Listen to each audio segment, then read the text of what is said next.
it's Pastor Kate. I am going to be reading to you from this awesome book called God's Very Good Idea. Are you ready? Let's read it together. In the beginning, in fact, before the beginning, God had a very good idea. It was an even better idea than solar panels, the Super Soaker, color TV, chocolate chip cookies, fireworks, the life raft, roller skates, and the X-ray machine. God's idea was to make people, lots of different people who would all enjoy loving him and all enjoy loving each other. They would all be made in his image. They would all be like mirrors reflecting what God is like, because God is full of love. They would be full of love too. See their little hearts? They're all full of love. So God got to work. He made a beautiful world for people to live in. Then he made the first people, a man and a woman. And he said to them, "Be happy. Enjoy loving me and loving each other. Have a huge family that will fill the earth and look after the earth and enjoy the earth." God carried on creating people. All of them were made in his image, and all of them were different too. Some were men, some were women. Some liked reading, and some liked riding bikes. Some had darker skin, and some had lighter skin. Some had curly hair, and some had straight hair. We live in God's world. We are all different, but we are also all the same. Everyone you see is different than you and the same as you. They might look different or speak different or play different, but they are all made in God's image, so they are all valuable. This is God's very good idea. But people ruined God's very good idea. The first people chose not to love God. This is called sin. And because they chose not to love God as they should, they forgot how to love each other as they should. We are the same. We choose not to love God, and so we are not able to love each other like we should. We sin. Sometimes we treat others badly because they're different than us. People fight with each other. People are mean to each other. People even laugh at each other. Because we have ruined God's very good idea, he is not pleased with us. Our sin means we can't be friends with him or enjoy living with him. We need God's forgiveness for ruining his very good idea. It's the same for everyone in the world. See, they're fighting and she looks like she's stealing something.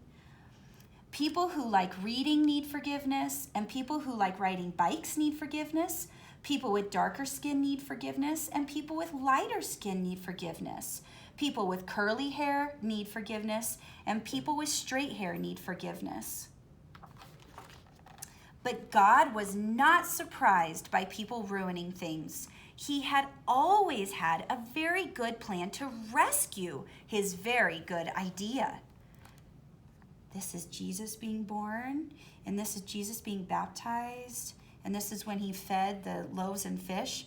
So God got to work. He came to earth as a person, Jesus. Jesus loved people who were different than him. He loved people who no one else loved. He's saying to her, "Your faith has made you well." He's healing him because he was blind. He says, "I can see."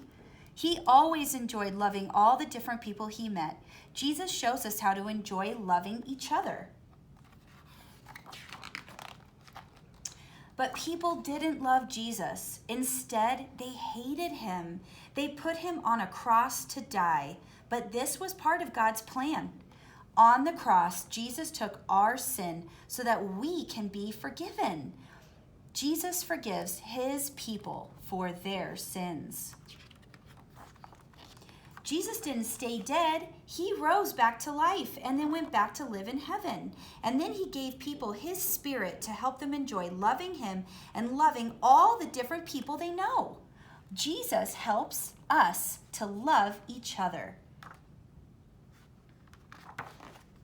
One day, God will finish his very good idea. Jesus will come back and make the world perfect again, and anyone who has asked Jesus to forgive them will live there with their different languages and skin colors. They will enjoy loving God and loving each other. They will enjoy praising God for making and rescuing and finishing his very good idea. But here's a very, very, very good part of God's very good idea. You don't have to wait till then to enjoy it. God welcomes anyone who asks him to forgive them. And when Jesus welcomes someone, he welcomes them into his family forever. He welcomes people who like reading and people who like riding bikes. He welcomes people with darker skin and people with lighter skin. He welcomes people with curly hair and people with straight hair. God's family is called the church. Your church friends are your brothers and sisters, your wonderful and colorful church family. You can enjoy loving them and loving God with them. This is God's very good idea. Lots of different people enjoying loving him and loving each other. God made it. People ruined it. He rescued it. He will finish it. And with your church family, you can enjoy being part of it right now. The end. We love having you part of our church family. We'll see you next time. Bye, guys.